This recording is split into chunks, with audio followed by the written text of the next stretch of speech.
On this episode of I'm Not a Lawyer But, the Debrief. Now, if you're not ready, then go ahead and tell me you're not ready. I object to you getting records. You've been intrusive into people's personal lives. I'm not a lawyer, but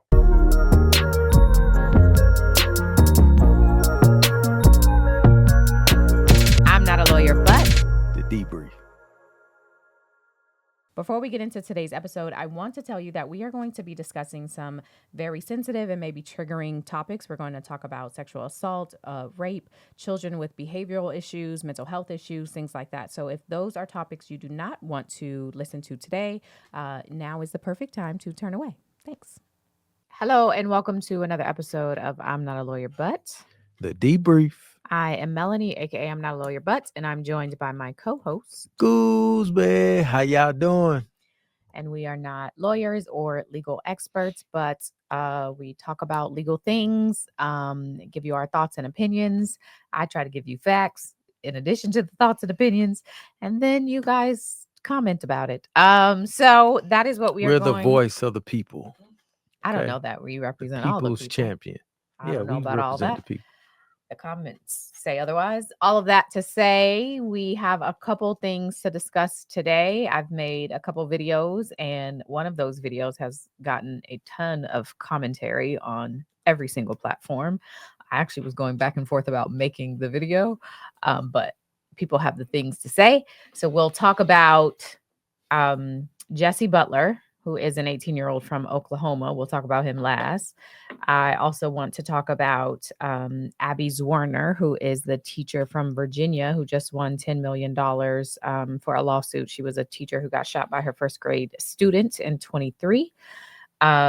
We can briefly talk about Akira and Brenay. That is the civil lawsuit that was happening in North Carolina. And actually so those are the three topics, but I'm going to give you one more, because there's an interesting back and forth that's happening for DURK that I intend to make a video about, but I just want to quickly say, because I find it interesting. DURK is the Chicago rapper who is currently being held in California on a murder for hire charge. He has like 4 or 5 other co-defendants with him. They are accused of actually carrying out the hit. He is accused of ordering the hit and then paying for the things to be done. So that's the synopsis. They say he was ordered a hit on Quando Rondo, and the hitters, instead of killing Quando Rondo, they killed Quando Rondo's cousin. And so that is kind of the very, very basics of this case.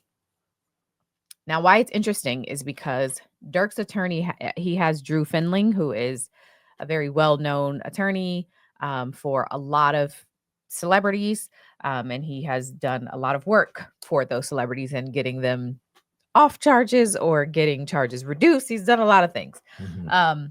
So what's happening is that everybody has there are the defendants who actually carried out the crime. So they have the murder charge. Mm-hmm. DURK has the murder for hire charge, right? So Drew filed a motion to dismiss, saying that the whole indictment should be dismissed because it's vague. He's saying you guys are being too broad. You're very specific about the actual murder, but you're not specific about the murder for hire, right? So when you think of a murder for hire, the element you would assume is that at some point, DURK must have said to someone or someone's, I want this person killed, and if you do it, I will pay you X amount of money, right? DURK's attorney is like, y'all got all the details for the murder. Y'all ain't got no details for the hire.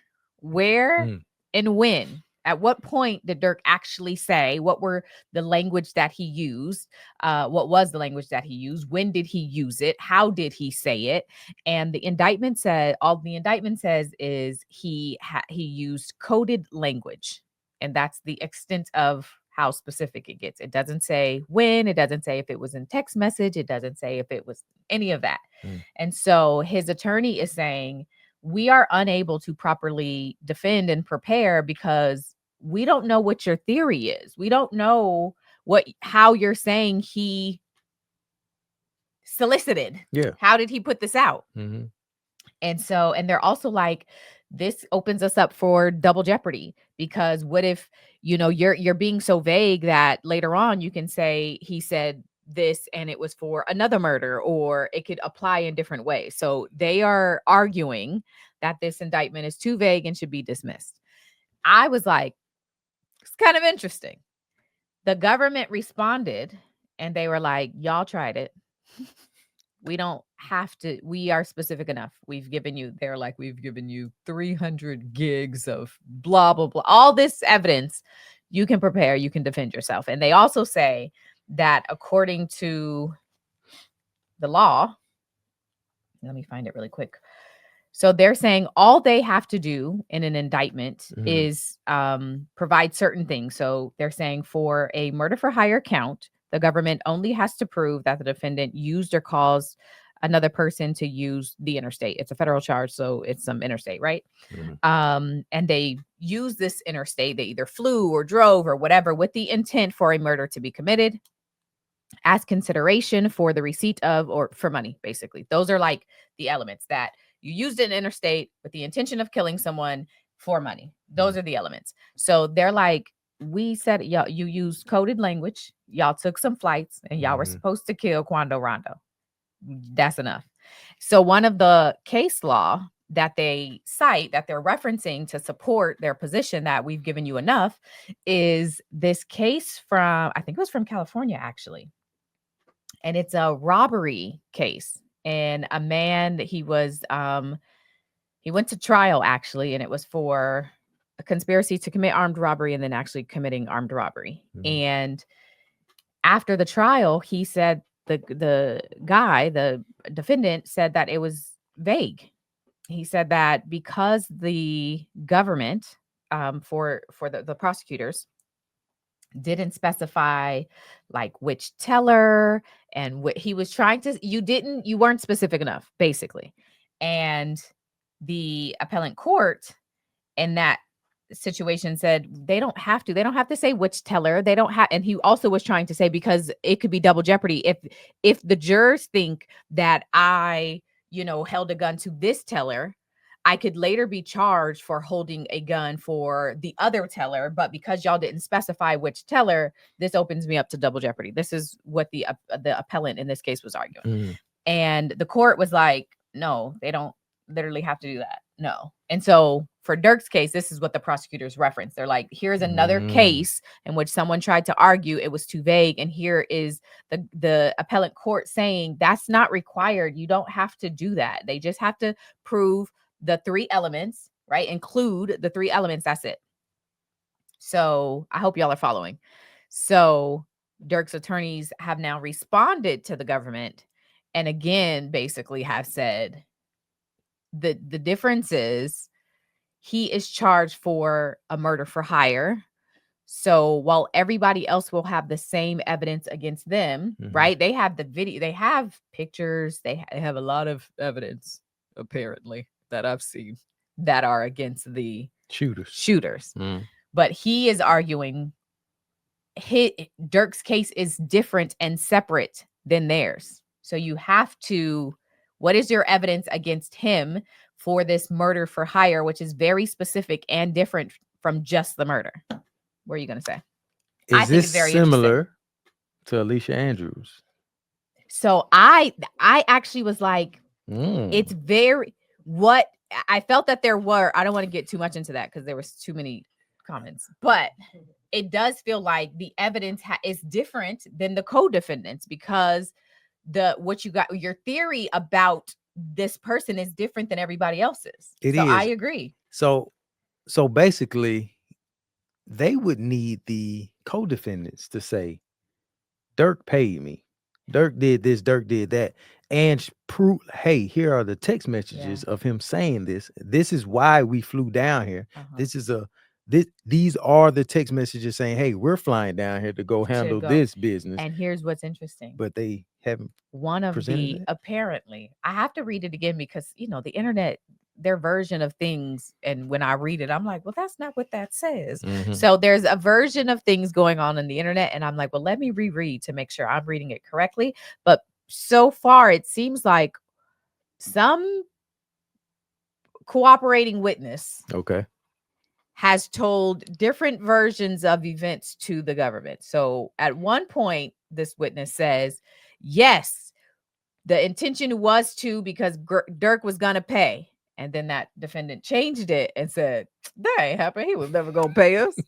And so a part of Dirk's what they're also arguing is, you guys are relying on some unreliable information and you have no actual evidence about the fact that he put this hit out. Show what is the evidence that he put this hit out. And what he says is, because if what you're saying is the eagle must land, that's like the example the attorney uses, something like that. Like if the coded language you're referencing is the eagle must land, we have a right to know that, because if that's what you say in the middle of trial, I could have maybe gotten someone to come up on the stand and say, that's just a Chicago saying that we say all the time, and it actually means my mama home. Like, but we're not even to properly prepare, because we don't even know what your theory is specifically for the hit. It's very interesting. You're not letting me know what you're really charging this man for. Like, how are you coming up with this?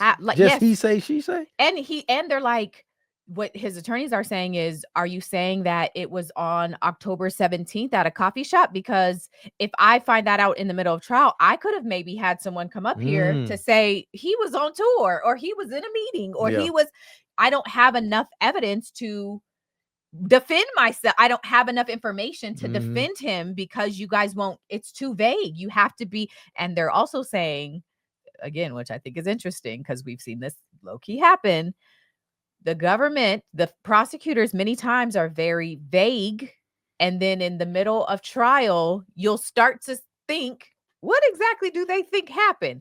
And it's because they've adjusted based off of how the trial goes. I think that happened a lot in YSL. The theory that they first start off with will change based off of what the witnesses come up on the stand and say. And so Dirk's attorneys are saying, whatever you presented to the grand jurors to get this indictment, whatever the narrative you told them is the one you should have to stick with, and we should know what that is so that we can defend ourselves. So if you got the grand jurors to believe he was the person who did the solicited the murder, what information did you tell them? What theory did you tell them for them to say, yes, he should be charged? Because that's what we should be able to defend ourselves against. So the guy is locked up for some charges, and his team is not even aware why?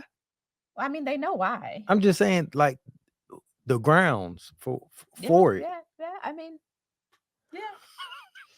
I find it to be very interesting. I am, again, I've been working on the video, but I'm very caught up in this, because I'm like, well, but I think the case law that they've cited, I also think is interesting, right? It seems like the appellate courts have ruled that they get a little leeway, they get to be a little vague. So I really want the judge to order to set a hearing. I want them to go argue this in person, because I want to see them argue it in person.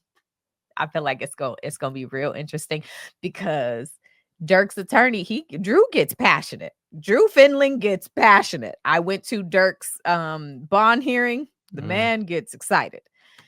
The government also don't be playing no games, and the judge seems like it's just going to be a very interesting hearing. So I need them to. I don't want the judge to just rule on paper, a written order. I need this to be in person. So when you go to trial, is the state saying, like, we can't tell them how we're going to approach this, because then they'll be able to defend they're like, themselves. We don't have to tell you how we're going to prove our charge. Okay. That's what, that literally is what they have put in the. Well, that's understandable. Yeah. The judge is absolutely going to deny this motion, Mario. 100%. Okay, I just that's understandable. The motion's going to be denied. But I think it's an interesting argument, and I actually want to see them argue it. That's understandable. But I also think if you're, arresting me for something, it should be in plain black and white. This is why I'm arresting you, because we know you were hiding the bodies in this house on such and such street. That's what we're arresting you for. Not, hey, we found some bodies, and you're like, where? What are you talking about? I should know. Yes. Yeah. Yeah. Yeah. That's crazy. I find it to be interesting. But anyway, That's what I've been deep in. So that's why I needed to get that off my chest. So what was that? That was DURK. That was Let's Dirk. move on to Akira and Brenay, which has taken over the internet for many timelines. Akira and Brenay are, well, Brenay is a TikToker who has over, she may have other platforms. I don't know, but at least on TikTok, she has over 2 million followers. She has a kind of a big personality, has been known for a while. She was sued by her at one point friend. They were friends at one point. Whose name is Akira Montague. Akira was married to a man named Tim. Mhm. Brenay started sleeping with Tim. Brenay was also married herself to a man named Devin. So the marriages have all broken up at this point because the husband from one marriage was sleeping with the wife of another. And so Akira sued Brenay because in North Carolina, they have a cause of action for alienation of affection. And they also have criminal conversation, which is basically you have alienated the affection that I am due from my spouse because you're cheating with them. So I can sue you for that. Criminal conversation because you have engaged in conversation that is criminal to my marriage. So she sued and she just won. She won 1.75 million. I can show you the We had Lauren, Lauren, the the lawyer. lawyer. She on here and she explained all She of sure that too. did. Y'all better stop messing with people. Relationships, Hold on. you gonna get sued. 1.7 million. 1.75. So she just won. Also, Brenay represented herself, which Oh, is okay, just well, that's probably silly. yeah. This is the this is the verdict form. And you can see that the first issue number 1, it says, did the defendant commit criminal conversation with the plaintiff's spouse? The answer was yes. And for that, they gave Akira $250,000. Issue number 3, or the next issue, did the defendant maliciously and wrongfully cause alienation of a genuine marital relationship between the plaintiff and her spouse? They said yes. And for that, they awarded Akira $1.5 million. So that is the order. Afterward, I guess Brenay told the news she's not gonna pay it. So Yeah, I was about to say, how they about to get that money? she said she's not gonna pay it. That's her business. Good luck. So that's been a mess. I've been trying to get the transcripts. I'm hoping I can get them this week. Honestly, because I desperately want to read again. I told y'all Brenay represented herself. I want to read her opening statement. I want to know what she said in opening and what she said in closing and what question, because Tim and Devin took the stand. Both the husbands took the stand and a lot of tea came out, and I have got to understand. Was this televised? No, it wasn't streamed. Oh. So anyway, mind you, Akira and so Brenay and Tim are now married. Okay, so they stayed together. They are currently married. Mind you, Tim and Akira have kids. They have 2 kids. So now I got to send my kids to be with they daddy, and they daddy is with the woman who used to be my friend who stole my well, not stole, because a man that want to leave ain't stealing. Both y'all are trash. But that's got to be so awkward and uncomfortable, and I just can't deal. It's just a mess. It's very much a mess. And yes, Devin is suing Tim. So Devin, who was Brenay's husband, is now suing Tim. Oh, I'll be suing too. Thing. I'll be like, yes. you got 1.7. They are both spouses have sued for the breaking up of their marriage. Also, just one quick thing, because a lot of people say we should have Lauren the lawyer back, because a lot of people were like, why is she only suing? Why is Akira only suing Brenay? You need to take that up with your spouse. And so just to be clear, the way that this law, the way that you can sue under this is for the partner. It's for the mistress, Mr. It's for the for the third party. It's not for the law is not for you to sue the way you sue your partner, your spouse, is divorce. And you try to get some alimony, that's the way you sue your spouse. This law is to sue the third party. So It's unfair to say why she should just. She did. She sued. I was blaming it on the woman. She did. She filed for divorce, Mhm. and she actually was fighting for alimony. So that is her version of doing that to her husband. And then she also is taking this legal route, which she has the right to do, to sue this third party. And if you was at one point my friend, and then I come to find out in text messages that you was in my house in my bed sleeping with my husband, bitch, I'm Ooh. suing your ass too. What the hell you think what this are you is? talking about? This is crazy. And he should be sued. Yes. And then they apparently cousins. Just a mess. Who cousins? Tim and Devin, the husbands. The dudes are cousins? Yes. Yes. Oh, Yes. oh my goodness. But Tim and Brenay used to date in high school. So this is low key like a circle back. I told you it's a mess. It's a mess. For somebody to even think that you're cousins, you're close enough friends to be called cousins. So that's right. Men, I'm just talking to men because I don't know how young ladies think. You don't do that. If it's your partner's lady, even if she's coming at you like that, you don't do it. You just, hey man, your girl is acting crazy. You just don't go behind your partner's back, especially his wife. Well, I needed to add, because this is also another part of the story. It's a mess. Brenay is actually a twin. She has a twin sister. And Tim also slept with her. I'm getting Tim was sleeping with Brenay's Oh, twin sister as well. Yeah. Hold up. Let's get this clear, because I got lost. Yes. Brenay, is that her name? Brenay is the TikToker. Okay. Tim is the married man she's been sleeping with. Correct. He also slept with her twin sister. Correct. Thinking it was her. I didn't say thinking it was her at all.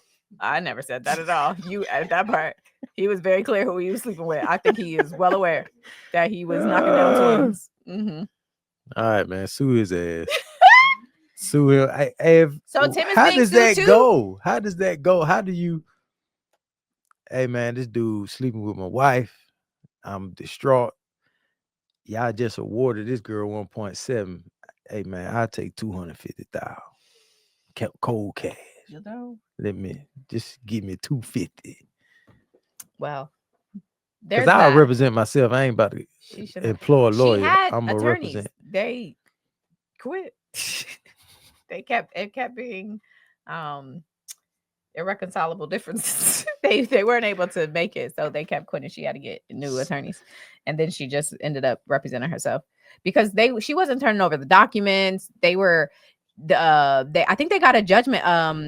She got sanctioned, her and her attorney, because Akira's team was asking for these documents. She had the right to see phone records, stuff like that, and Brenay just wasn't turning it over. And so there was some sanctions. Anyway, let's move on. It's absolutely a mess. But we wanted to touch on it. Third on the list, Abby Zwerner. So Abby Zwerner, I should just pull up a picture so you have. I should have been doing pictures anyway, in case you're watching and you want a visual reference for who I'm talking about. Let me just share my screen so you can see. I'm just going to do a Google search. So that is Abby Zwerner. She was a first grade teacher in Virginia. And on January 6th, interestingly enough, 2023, she had a student in her class who they referenced as JT because at the time he was only 6 years old. He is very much a minor, so they didn't say his actual name. But JT had a bit of a kind of violent behavioral issue past and background. And a couple days before the 6th, I think like the 4th, he had come in and taken Abby's phone and threw it down and cracked the screen. And when that happened, she escorted him out of her classroom to her neighbor's classroom, called the office, all this kind of stuff. He ended up getting suspended. It's a whole thing.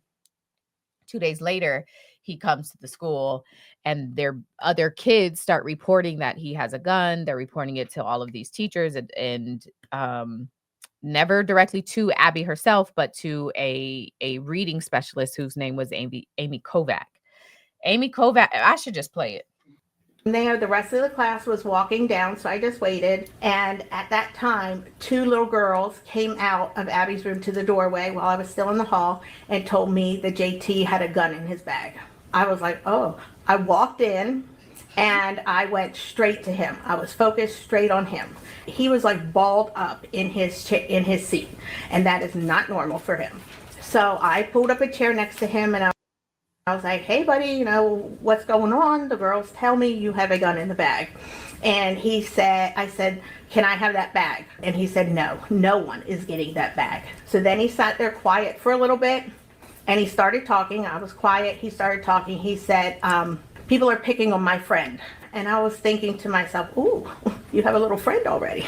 But I said, well, let me tell you how school works. If you have a problem, you can tell me, you can tell Ms. Zwerner, you can tell an adult. And I said again, do you have a gun in that bag? And he said, no one is getting that bag. So I'm just kind of diving in. Okay. Let me tell you the end of the story, then I'll dive in. The result of this lawsuit, because Abby Zwerner ends up suing the school board, the principal, the vice principal, Ebony Parker, who was actually there. She sues everybody for $40 million. They have this trial. She ends up winning $10 million. And the whole thing, right, is that she was saying the administration didn't do what they were supposed to. Ebony Parker, Dr. Parker could have prevented this from happening, and she did not. People were reporting it, and she did nothing, essentially. The defense, Ebony Parker's lawyers, were arguing that she didn't have a duty to protect this teacher. And they also argued that it's something called, I can't remember right now, but basically if you participate in your injury, then everybody else is absolved because you yourself could have prevented it from happening. Somebody will tell me in the comments the phrasing because my brain is blank, but that's essentially what happened. So she ends up winning $10 million. I went back to Amy Kovac's testimony because now listen, this woman sat on that stand and said two little first graders came to her to say, he got a gun. And I went straight to him and I said, do you have a gun in that bag? And he didn't say no. What he said was, no one is getting my bag. A 6-year-old. 6-year-olds are the worst liars ever. Okay, ever. And you hear 2 kids tell you this, and he say, no one's getting my bag, and you don't toss his little ass up in the air and by his leg and shake him until the gun came out. Girl, what are we doing? See, this is that soft. Be for real. It's that soft parenting stuff, y'all. That's that, don't whip my kids. Man, when I was in elementary, my teacher had a ruler. I ain't even, you will get your butt popped from her desk. She could hit you. Who I got? And your parent, my dad would not care. He said what? He was asleep. Oh, get him. Pop him. That little boy would have said, nobody's getting this. Before he could have finished the sentence, I would have been like, bah! Well, you would have went to jail. I'm not saying Giving that. this, man, what I'm saying is a hero. That is the most absurd thing I've ever heard as an adult, period. Hearing a child respond to that by saying, you're not getting my bag. Boy, all of a sudden it's recess. All of a sudden I am going to make the whole class, everybody dump out. It's a game. Dump out your bags. Like what? There's so many creative ways to have addressed that. And instead, she's on the stand telling us that he said, no one's getting my bag. Girl. There's no creative ways. There are so many. These are teachers. Straight, strong arm in this little boy. Man, get out this chair. Let me see what's in this bag. And him swinging, spitting, kicking, whatever he has to do to defend himself, let him do that. But I'm removing him from the classroom. And if his parents should have been removed, or if the police, if anybody want to come and charge me with anything, I'm as the teacher then going to sue you because I just saved a life or lives. Well, and that boy could have killed So many people. Several people He in could that have room. completely opened And fire. because you want to be soft and respect his feelings, this Well- teacher got shot. Y'all better stop playing soft. Okay, well, listen. They're playing soft. No, here's the other side. I think it's fair to offer. There's no other side. There to is. this. Go ahead. And we have had to experience it. The reality is there are a lot of kids in schools that have behavioral issues, that have plans, right? That have different things, because those are needs that have to be addressed. I recognize that. And I do believe, based off of what kind of was said in the testimony, that he was on a particular plan. So maybe they are being very aware of this plan. And this is what I was going to say. Our daughter had a student in her class who was having some behavioral issues. And a lot of us were complaining because we were getting stories every day about what this child was doing and how disruptive he was being in the class. At one point, I think he pushed our daughter down on the playground. He poked somebody in the eye.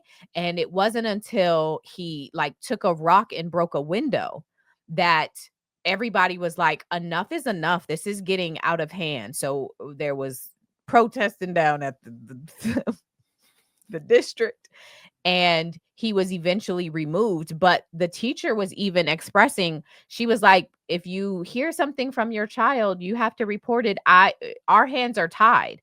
And I'm not saying, I think that there's a difference between behavioral issues and maybe some learning disabilities and people who need attention as far as learning. But I do, when it comes to behavioral, and sometimes those are interlinked. The problem is behavioral issues begins to affect violent issues can affect other students. And that is where it becomes unfair. And so I say all of that to say, I recognize that there are unique kind of situations and things and nuances that go into having a child that may have some issues in a classroom. I recognize that. So you can't just take a paddle and beat them because everybody's going to go to jail. I'm not saying that. But what I'm going back to is there were creative ways that could have and should have been addressed, in my opinion. And they might have had an issue with me because I believe that Ms. Warner did contribute to her injury. That may not be popular, but here's why I say that. And I'm going to go back on what I just said in a minute. But here's why. If 2 days ago when he threw your phone, you were able to grab him by his hand and escort him out. If you hear he has a gun, he should have been escorted or the bag should have been taken. It feels like there were a lot of options that were not done.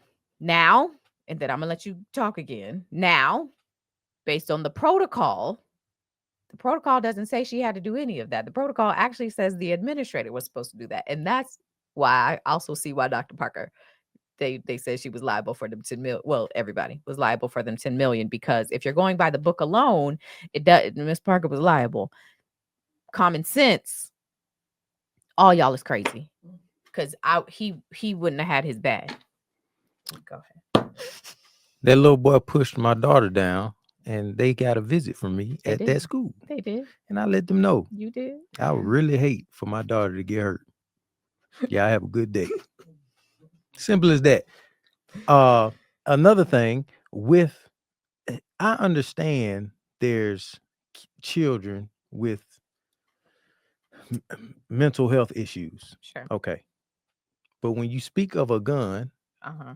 or something that can take somebody's life easily, yeah, there's probably more than one bullet in there. Not only is the teacher in danger, the other kids are in danger. Absolutely. So you can have whatever protocol you want to have. If I'm the teacher or if I'm the parent and I get wind of it, that child is getting handled the way I see fit. So if it's your child, you gonna have to just see me after the fact. But guess what? We both gonna be alive to handle the situation. That's true. So she should have grabbed that boy, walked him out. If he would have resisted, drag him out, check the bag. They would have saw the gun. Yeah. Boom, this dude got a gun. Man, leave and don't you come back. Yeah. As simple as that. All these scenarios and kids have this disability and that disability. When it comes to life and death, that should go out the window. Hello? If he runs into class with a knife, Yeah. and you're like, calm down. And as you're trying to calm him down, he's just walking, stabbing kids. All right, yeah, just calm down, Billy. Yeah. No, as soon as I see him, it's me and him, and I'm about to deal with him right then and there. That's why I couldn't be a school teacher. No, I you couldn't be shouldn't. working with kids. No. But if I did, y'all would know. My kid is safe with Mr. Gooseby. So when I think about a parent of a child who is disruptive or violent or having these kind of behavioral issues specifically, I'm not talking about like a learning disability. I'm Mhm. talking about violent children, Mhm. right? The parents are just as exhausted, if not more, than you, because this is their child that they live with, that they're doing, and they're probably at their wits' end trying to do everything they can for this child. So I think that is important. And it's not to say that parents aren't also trying, right? And listen, she's now 4. I get exhausted of her. I try to tell her sit down. She'd be like, girl, what? I'm finna stand up. So it's unfair, I think, in some instances, not all, but I think in some instances, parents are exhausted and they are trying everything they can as well. But for this specific instance, this is the other thing I want to say. Then we can move on. What is crazy to me, to the point you're making about this, other people could have been killed, other students. The gun started off in the baby's bag, in the 6-year-old's bag. And then before recess, the teacher, Miss Zwerner, tells Miss Kovac and tells the other teacher, before we came out here, he went in his bag and he put something in his jacket. Now, and then they check the bag and see that the gun is missing. Yes. So apparently the boy went to recess with the gun in his jacket pocket. At recess with all of these other children on the play structure with a gun in his bag. And the whole time they're at recess, him and another little boy are behind a tree looking and peeking. And then the boy is hysterical. And he's like, he told me if I say something, he's gonna shoot us. So again, for me, at that point, Abby Zwerner, you are contributing to this, because had he killed students at that playground, she would have been sued by some parents. She would have been a part of this lawsuit because you were aware. You saw him take something out of his bag, put it in his jacket. You know he's out on this play structure. There are him and the boy, and you guys are just letting the other kids be around him. That's insane. She wouldn't have got 10 million if I was on the jury, because all y'all are dumb. Yeah. All y'all are irresponsible. All of y'all, this could have been so much worse. And I agree that rules need to go out the window when we're talking about the safety, especially of these little babies. These are first graders. Like, come on, they're 5 and 6. What are we doing? Yeah. That boy don't understand what he had in his book bag or what he could do. Well, so here's the thing. Before this case happened, this trial happened, the mother of JT was charged. Yeah, she should have been. This is her. Her name is Deja Taylor. She faced criminal state charges as well as federal charges. On the state charges, so here's the federal offense right here. She got 21 months in prison for the federal offenses, and the federal offenses were unlawful use of a controlled substance while possessing a firearm. That has to do with taking some drugs, and then making a false statement while purchasing the firearm. So she got 21 months for that. And then on the state charge, let me pull that up. And she lied to buy the gun? Apparently. What? So there she is. This is regarding the state charge. She got 2 years for the state charge. Oh, this is what I was going to say. So authorities said that the little 6-year-old said, my mom had that gun. I stole it because I needed to shoot my teacher. And I said that because you were like, you don't know what he was doing. Oh, dang. Apparently. Well, he do though. This boy. That's why he should have got jacked up ASAP. Yeah. So it seems like a lot, you know, was happening. Her state charge was for felony child neglect. And she said that she had it like in her room on a dresser and a lockbox type thing. And the prosecutor said that when they checked her room, wasn't no key, wasn't no box. It was just out. And everybody was aware that it was there. And I guess he had been seen with it before. Like she was aware of this interest in this weapon. And again, so it just does. This boy seems like he has a lot of maybe issues that he needs some intense, maybe help with.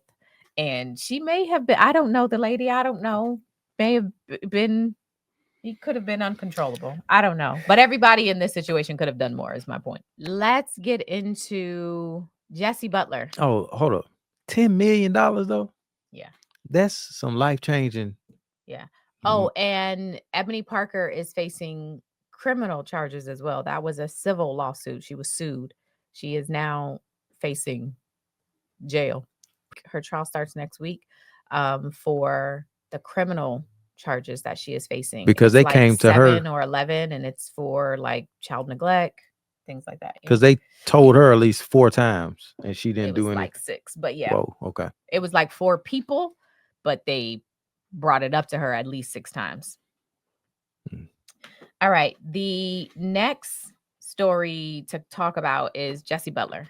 Jesse Butler is a 18-year-old man, because sometimes the media picks and chooses when they call people boys and men. But he is a man. 6'3", 6'2", or 6'3", he a big boy. 200 some pounds. From Oklahoma, who had 2 girlfriends who together, the girls went and told their school resource officer that at one point each of them had dated Jesse, and he did a lot of things to them, from, you know, straight up sexual assault, rape by instrumentation, strangulation, a lot of things to these girls. And one of them was strangled to the point that she had to have surgery. A medical professional told her she was very close to dying. And this was happening repeatedly, right? So these girls, over the course of their kind of long, the first girl dated him for 2 months. The second one dated him for more like 4 or 5. And so these events are happening, and it seems to be escalating over the course of these relationships. They eventually tell their school resource officer. It takes a few months, but he is eventually arrested. You have to see some of that video because it's worth the watch. We're ready to honestly tell our story too. Yeah. Jess, it's Mom. Open the door. It's me. And if you'll just have him step out. Okay. Give me your wallet and phone and stuff. So, okay. Your what? They're in the car. Well, okay, it's fine. It's not locked or anything, is it? Okay. So, can you tell him what you just told me, or? Yeah. So we're here. We're obviously going to place you under arrest. There's a warrant for your arrest. We're going to take you to the jail. I told your mom that she can contact a bondsman, and you shouldn't be very long. But there just is a process for paperwork and stuff. But right now you do have to come with us, and I do have to put you in handcuffs. So turn around for me. You have to put him in handcuffs?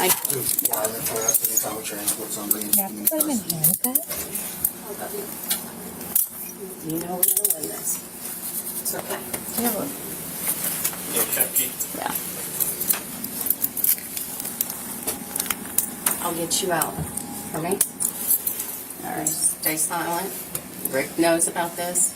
Candy's on this. Dad's on his way. We're coming to get you, okay? Stay strong, okay? Say your prayers. Okay, so he's going to go right to the city of Stillwater jail, and if you'll just contact her, then she does this all the time. She knows what to do. Yep. Make sure Okay. she knows Stillwater Police Department, not county. Stillwater Police Department. We're the ones On that- Lewis. Yeah. Yeah. Let them know that we're the ones that. On Lewis. Okay. And when you say we are Stillwater PD. Stillwater PD. Yeah, Okay. that way they don't think you went like straight over and over at the county. Just giving all the information, honey. Just helping. So helpful. That's where I wanted to end. Awful experience for a child. Awful. Just This awful. dude is a attempted murderer. This man could have killed both of them girls, one for sure. That's what the doctor said. And they, oh, excuse me, we're here to arrest you. Oh, just look, just put your hands behind your back, okay? Let's man, Yeah. slam him to the ground, Like y'all would everybody else. snatch him up. What are you talking about? And this is what I was telling y'all Oh, Lord. about. Rules will be broken if I'm involved. That boy would have got his butt beat. What you talking about? He wouldn't have got time. He wouldn't have got arrested. Not without, man. You did, and he also filmed this. He filmed himself choking the Yes. girl unconscious. Yes. That was when police searched his phone later. They found a video, as the girl described. She told police that he strangled her the first time when she declined having sex with him. And then another point during that same week, he strangled her again. And he told her it's because this time he wanted to film himself doing it. And so when they searched his phone later, they find a video of him choking her until the point that she is unconscious. So he was facing 78 years. But what ends up happening is that he was charged as an adult, and a motion was put to the judge that was to say he should not be charged as an adult. He should be considered a youthful offender, which changes what we're talking about. And so the judge grants that motion. He gets from an adult to now a youthful offender. He's no longer facing 78 years, and he strikes a plea deal with the prosecutors that involves no jail time. And basically he has therapy and community service until he is 19. He's already 18, mind you, until his 19th birthday. And as long as he doesn't get in trouble between now and then, it all goes away. Imagine how many young black guys would have been out living their life if they would have been treated this way for the small crimes they've done. The weed charges, just selling marijuana. Dudes have been locked up for 5+ years. This guy attempted murder, because that's what it was, and raped these girls and only get a few months to get probation and to have it expunged from your record. Yeah. This man is 18, Yeah. 19 years old. Imagine him at 25. Wow. On his own, living in his own space, his own privacy, what he's about to be doing to these women. And just to that point, I want to pull up the documents, because one of the story you can't really see. One of the stories that the first girlfriend tells is that she was at his house, meaning his mama house, and they were in the movie room watching a movie, and he sits on top of her to like pin her down, and he takes off her clothing, and he's preparing to take off of his clothing because he wants to engage in sex, and she is declining him. She's screaming and saying no in the house. And in the report, it says that the mom comes to the door and is like, "Is everything okay?" And I'm assuming he says yes, because the next thing she says is Jesse then takes her home. And instead of taking her home, he pulls over in a parking lot and then just proceeds to rape her there, instead of at his house where he was originally going to. So there is this, assumption here based off of what she's saying, that the mom is aware of what's going on. The other thing that's just worth noting is my mama. First of all, I couldn't have nobody in no locked shut room in my house anyway. That just wasn't going down regardless. Now, let alone there's a locked shut room in the house, and now I hear somebody saying no, but I will knock this whole door down. What is happening? Not in my house. And so it's wild to think the mom had no idea. That's kind of crazy. There is, I can't confirm, so I didn't include it in my video, but a lot of people are saying that the father, this Jesse Butler's father, is like a big coach at Oklahoma State University, and the prosecutor, as well as this particular judge, also went to Oklahoma State University. So there is some kind of like, tie there. And so they basically looked out for this man.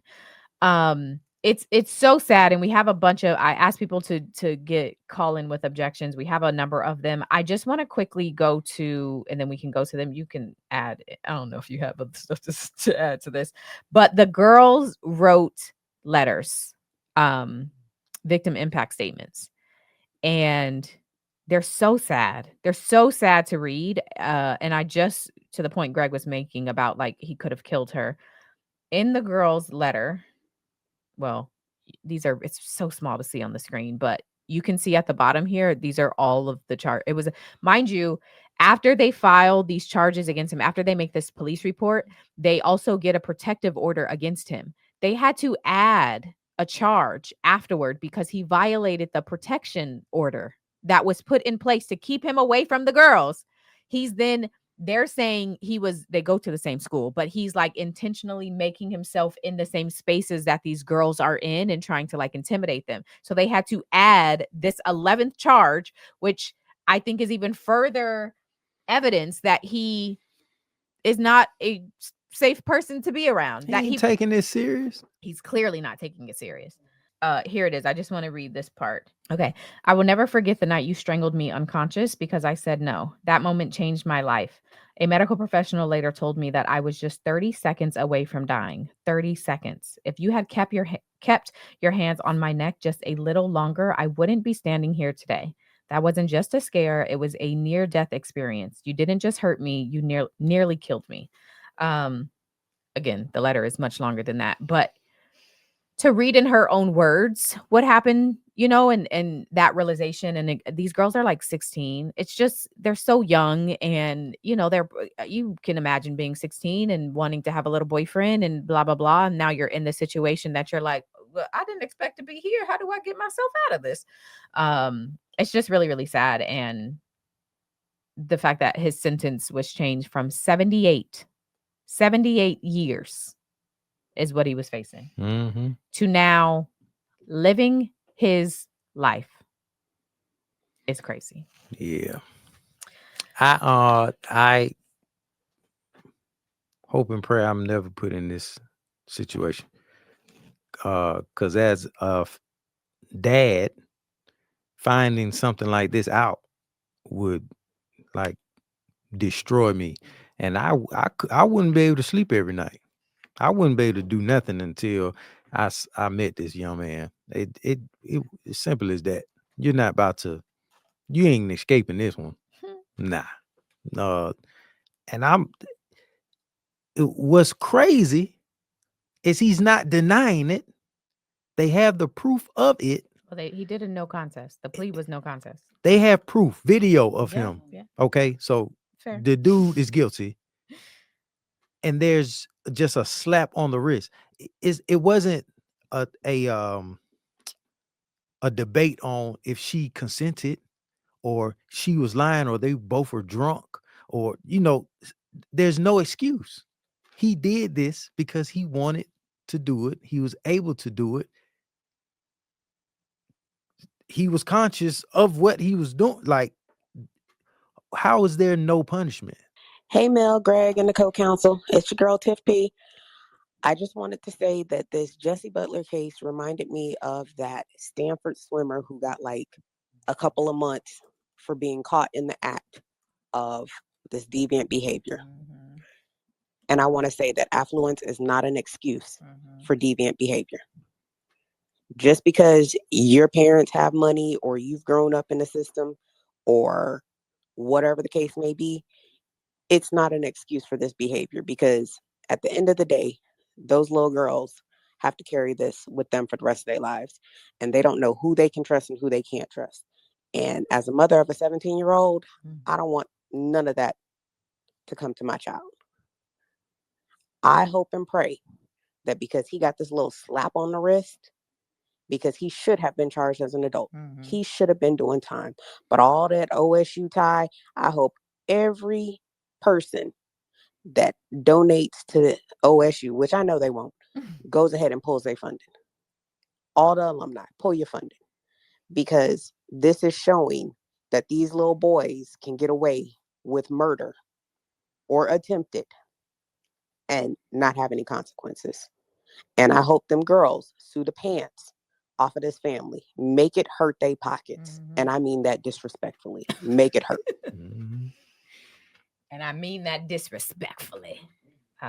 Yeah. The name she was referencing, the swimmer, is Brock Turner, who had it was a sexual assault Was that the one behind the case. dumpster?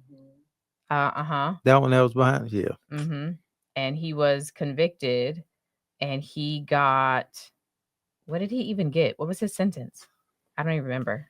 I don't think he was found. I don't think he got any time. 6 months in jail, followed by 3 years of probation. Mm. Yeah. That's who she was referencing. We can go to the next one. Oh, they're saying, Can hold we on, just sorry. start out? I just did a quick Google search, so what I just said could be inaccurate. Let me say that.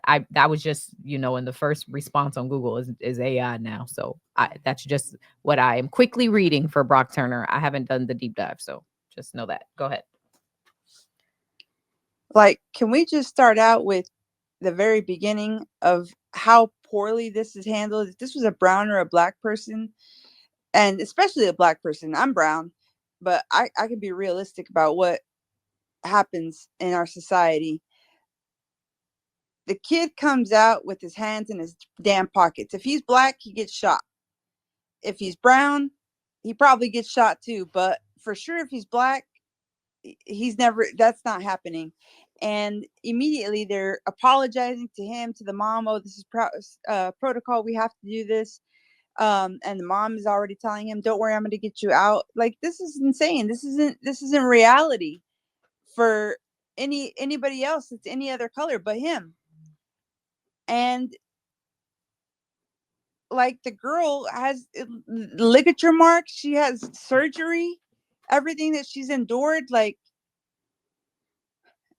don't understand how money or privilege or gender can get you out of situations. If this was a black person or a brown person, and I know I'm saying the same thing over and over again, this is they're going to be in jail for a long, long time. That's the injustices that we live in right now. This is our United States. You better say it, girl. Thank you for calling in. I want to say that these kind of cases, what it reminds me of is the reality that prosecutors have so much power in who they charge, what they charge, if they want to charge at all. They have right, there are choices along this, right? And in the face of this situation, they choose to cut a deal, and a deal that looks like this. And how many cases have we seen that are like, why is it? They have so much power. They have so much choice. And these are the examples of when I'm reminded of that. And it's unfair. It's unfair that other people, right, don't get these same options. This is where I love the internet, because the internet can spread this information so fast to so many people. Because if this would have happened years ago, no one would have known. That's true. And just imagine how many times this has happened and no one ever finds out. It's true. You can do the next one. Hi. I wanted to leave a comment on the 18-year-old out of Oklahoma. And this comment is really not even about him, despicable. The comment is about the mother. She absolutely knows who her son is. She absolutely knows who her son is. She condones who her son is. It's evident in the gentle way she approached him, even at the door, okay? As a mother of 3 sons, there's no way that the police are at my house to arrest my son on such heinous acts, and I'm calmly knocking on the door and rubbing him and babying him. We're going to be okay. Dad's okay. We're coming to get you. Say your prayers. You are the problem, ma'am. You are the problem. You are the problem, and that supposed judge is the problem. This is why these people that lack melanin get away with this crap all the time because of parenting. And I use that term so loosely, like that. It is despicable. And I guarantee. Oh no, we cut you. Oh, she was going in too. She was in the middle. I can almost finish her sentence. She was about to say, I guarantee you this dude is going to do it again. Yeah. Go to the next one. Hey, Greg. Hey. Hey, Mel. First of all, as an attorney, I would like to say that I enjoy you guys' podcast Aw. and to keep doing what you're doing. Mhm. Now, I'm calling to make an objection about this Jesse Butler case. Mm. The fact that that judge heard the victim impact statements, which, by the grace of God, those girls are alive, and the fact that girlfriend number 2 had to get surgery on her whole neck. And she gave that man community service. You get community service for shoplifting. You understand what I'm saying? Not this. So the fact that he's not going to serve one singular day behind bars, you're going to want to bleep this next part out, is a bunch of bullshit.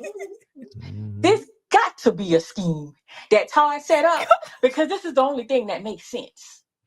Either that judge knows that family and it just was never brought out. Something is severely wrong. But either way it goes, I will not be surprised when his name comes up again and when he actually does commit murder this next time, because he did not suffer his consequences enough for his actions at all. And I feel so sad for those girls and their families because they were severely let down by the justice system. Agreed. Thank you for calling in and watching. We appreciate that. And you can hear the anger in her voice, but I think it's true, right? This is teaching him that what he did is okay. And what do you see when it comes many times in domestic violence situations? People who are violent, when you teach them that it's okay, it only escalates, it only gets worse. And I think strangulation is like a key sign of a partner that will the next time like kill you. I think that there's some kind of statistic about specifically strangling someone and that escalating. So teaching him that this is okay. He's so young and there's just no real consequence. You know what I'm saying? Like he gets to go to therapy and then at 19 you're free. This can just go away. I know that there are a lot of protests happening. He has a hearing coming up in December. We're not flying there. But he has a hearing. You know, Greg will try to catch a flight. Make a shirt with rapist and his face on it. There are a lot of signs already that people have with things like that. But there's a hearing happening in December for him, and people are already planning to be up there and protest because a lot of people in Oklahoma are upset about this situation. I think the next one is the 3-parter. This is the last one, and then we'll go. I told y'all we got a lot of feedback about this particular case, which is good. I'm happy to, be able to have you guys talk to us and give us your thoughts. So thank you, everybody, for calling in, and we can go to this next one. Hey, Mel. Hey, Greg. This is my first time leaving a message, but I think it's because I was so pissed off at the video that I just seen. I literally just watched a recap and immediately was like, I'm about to come over here and do an objection because I can understand supporting your son, but the way that mama was with the oh, we gonna get you out, we gonna get you a lawyer. No child should have to go through this. He wasn't a child when he had her hands around her neck. He wasn't a child whenever it was video recorded. He wasn't a child whenever he was freaking contemplating and thinking up all of this stuff to do to her. He wasn't a child then. Now he a child because he got handcuffs on his back. Now he a child that need therapy. And I'm a social worker. I'm all for therapy. I'm all for rehabilitation. Excuse me. But I draw the line at what he was doing to them girls. I'm not even gonna say it because I don't want you to have to blank it out. But yeah, I am objecting to the mother. I'm objecting to the mother in this case because if she heard that girl in there, if she knew what he was doing and she knew she probably getting, she probably getting beat on too. He probably get that from his daddy. He probably get that from his daddy. Touche. But anyways, I just had to come first time listener, watch it every week, or first time speaker, but I listen to y'all every week. Yeah, she dead wrong. She is dead wrong. Hi, Mel. Hi, Greg. I just did an objection about the Oklahoma case and the defendant being the guy being moved to youthful offender and out of adulthood.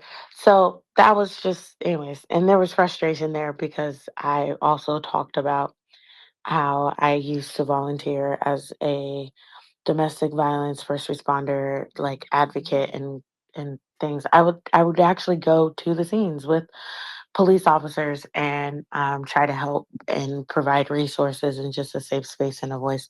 But I also wanted to just object to the fact that, like, clearly, from my point of view in the video, the police were very like, you can get him out, it'll be okay. And like the judge, obviously, I was like willing to move it down. And then the parents and things. And I know parents love their kids, but it just also screams of like a level of white and socioeconomic privilege that kind of just very much aggravates me and just like rubs me wrong in so many ways because if he did it and there's evidence that he did those absolutely terrible things, he was 18, not a kid. He is an adult. He is legally an adult. That this person had, and it's just really, really frustrating in a world where it seems like a lot of privileged people are getting away with a lot of terrible things. And this is just another video of that. And that is so anger inducing. And also, I feel really sad for those girls.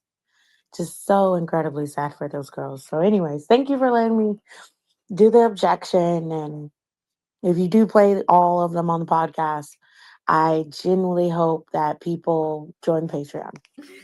And so, yep, that's it. Thank you.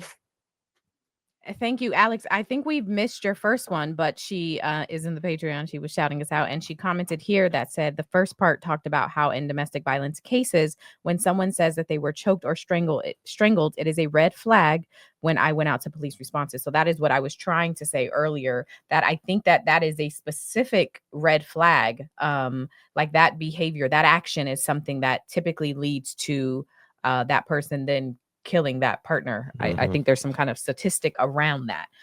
So thank you, Alex, for leaving that objection. Thank you, everybody, for leaving that objection. You were going to say something. Yeah, these objections make me feel like good. You're not crazy. Yeah, like I'm not People crazy. agree with you. Yeah, because this is wild, man.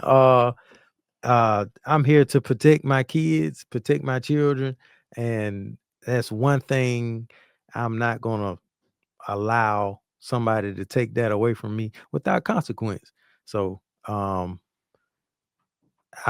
don't know what type of men the girls' fathers are, but if they're anything like me, I'd send my prayers to you too. They sent one of the fathers, I believe one, I don't remember if both of them did, but they had a letter as well. The mothers had letters, the girls had letters, and I'm pretty sure at least one of the fathers had letters and talked about the impact of this on them as parents, on their child. So 100%, it is. Yeah. It is quite an insane story, and again, just a reminder for me that there is a lot of choice in this, and a lot of these positions, right? These district attorneys are elected. They are put in office. They don't have to be. Okay. And these kind of situations are reminders for you to look at who is in your office, who is the local district attorney, who are the people that have been voted in, and are they doing the things that they should be? Are they representing you and the choices and the decisions that they're making? For me, whoever is over there, the judge would be gone. The prosecutor would be gone. Everybody would be gone, because this is a complete injustice and a terrible situation for those girls to have to actually live through. And then for this to be the result is just you know, having them relive it and for it to come out this way is not even teaching them what, you know, what about the justice system, the way that it should happen. And I'll quickly say this because this was a reminder for me as well. In that Abby Zwerner case, the other thing that was so disheartening is when 5 and 6-year-olds are doing what they have taught to do. They are going to the teachers and they are saying, hey, danger. You guys teach us that if there's danger, we are supposed to tell you. So these kids, the 2 girls are like, hey, danger. Hey, adult, there's danger here. And then the little boy who's out at recess and he comes back and he's hysterical and he's crying and he's like, he said he's going to shoot. And so these kids are doing what we as adults teach them to do. And when you as the adult do nothing, right? When there is no action, when there is no consequence behind what they are doing, what they are taught they're supposed to, you are now reteaching them something else. You are now teaching them that what they say doesn't matter, that you aren't to be believed, and it doesn't matter if you see danger. Oh, well. And I think that is also a problem that is that you have to give these children the courage. That's scary. If a kid is like, if you say something, I'm going to shoot you, and this kid has still crying and is now telling you I can't. At first, Kovac said the boy wouldn't even say it at first. He was like, I can't tell you. You finally get him to tell you, and then your ass do nothing about it. What are we doing?